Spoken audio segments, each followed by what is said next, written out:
Hello বন্ধুরা, আমি makeup artist Surajit মণ্ডল। সকলকে জানাই আমার আজকের ভিডিওতে অনেক অনেক স্বাগত। আজ আমি প্যান্ট ছাড়া কিভাবে ধুতি পরা যায় সেটাই তোমাদের দেখাবো। দেখো, তোমরা এর আগে আমাকে অনেকেই বলেছো যে গিট দিয়ে ধুতি না পরার জন্য বা পরে না এই ধরনের কথা, তাই দেখালাম যে আজ এই প্রসেসে কিন্তু গিট ছাড়া তোমরা ধুতি পরতে পারবে। কিন্তু আমার গিট দিয়ে পরতে বেশি ভালো লাগে, আমি সিকিউর ফিল করি, তার জন্য গিট দিয়ে পরছি। তোমাদের যার যেটা পছন্দ তোমরা সেটাই করবে। দেখো, আমি যেমন বাঁ হাতের দিকের অংশটা কিছুটা কম রেখেছি আর ডান হাতের দিকের অংশটা বেশি রেখেছি।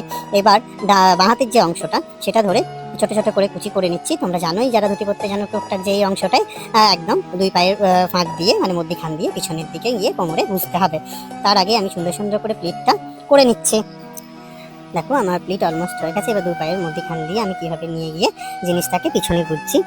দেখো, তোমরাও ঠিক এভাবেই গুঁজে নিও। আজকে যে ধুতি পরার স্টাইলটা সেটা হচ্ছে তোমার প্যান্ট ছাড়াও তোমরা এই ধুতিটা পরতে পারবে। কিংবা ধরো ধুতি পরার পরে স্নান করতে গেলে অনেক সময় সমস্যা হয়, তখন ধুতিটা গায়ের একদম গায়ের সাথে লেগে যায়, তখন দেখতে দেখতে খারাপ লাগে। যাই হোক, দেখো আমি ধুতিটার কেমন পিছনে দিয়ে কোচটা গুঁজে নেওয়ার পর যে আলগা যে অংশটুকু পায়ের মধ্যখানে ঝুলছিল সেটাকে আমি নাভির নিচে টেনে গুঁজে নিয়েছি।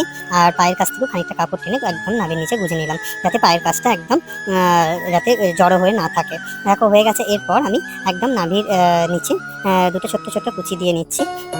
আজকের এই ভিডিওটা একটা রিকোয়েস্টের ভিডিও। চঞ্চল বোস দাদা আমাকে এই বিশেষ কায়দায় ধুতিটা পরার জন্য রিকোয়েস্ট করেছিলেন। যাই হোক, আমি দাদা রিকোয়েস্ট রাখার চেষ্টা করেছি।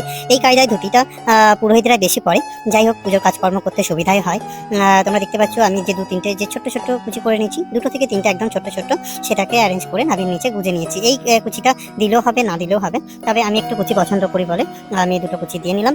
এরপর আমার ডান দিকে যে অংশটা পড়ে আছে, হ্যাঁ, এই অংশটাকেই আমি ঘুরিয়ে নিয়ে এসে আমি কোমরে আবার গিট মারবো। তার আগে এই ধুতিটা যেভাবে আমি তুলে নিচ্ছি এবং যেদিকের অংশে পার নাই তোমরা দেখতে পাচ্ছ, সেই দুটো মাথাকে হাফ হাফ করে কেমন একদম মিলিয়ে দিলাম। হ্যাঁ, দিয়ে ধুতিটাকে হাফ করে ছোট করে নিলাম। এবার যে অংশটা পুরো ধরে দেখছো আমি একদম দু মাথা সমান করে রাখার চেষ্টা করছি, তাতে একই রকমভাবে মানে ডান দিক এবং বাঁ দিক থেকে পিছন সমস্ত দিকটা একই রকমভাবে দেখতে লাগবে। দেখতেই পাচ্ছ আমি কিভাবে জিনিসটাকে ঘুরিয়ে কোমরের দিকে নিয়ে যাচ্ছি। এই দেখো, নিয়ে আসা হয়ে গেছে। এবার ঠিক আমি এই জায়গাটা একটা গিট দিয়ে নেব।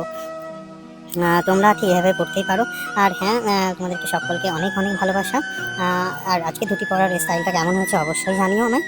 আর তোমরাও তোমাদের বিশেষ দিন এই ধরনের ধুতি তোমরা করতেই পারো। আর তোমরা কী কী ধরনের ভিডিও আমার কাছ থেকে চাইছো সেগুলো আমাকে কমেন্টে জানিও।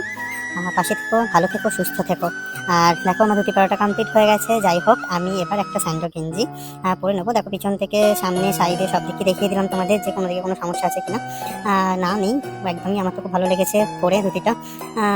যাই হোক, চঞ্চল দা, থ্যাংক ইউ। তোমার রিকোয়েস্ট আমি রাখতে পেরেছি কিনা জানিও। আর দেখো, অলরেডি কমপ্লিট, আমার গেঞ্জিও পরা হয়ে গেছে।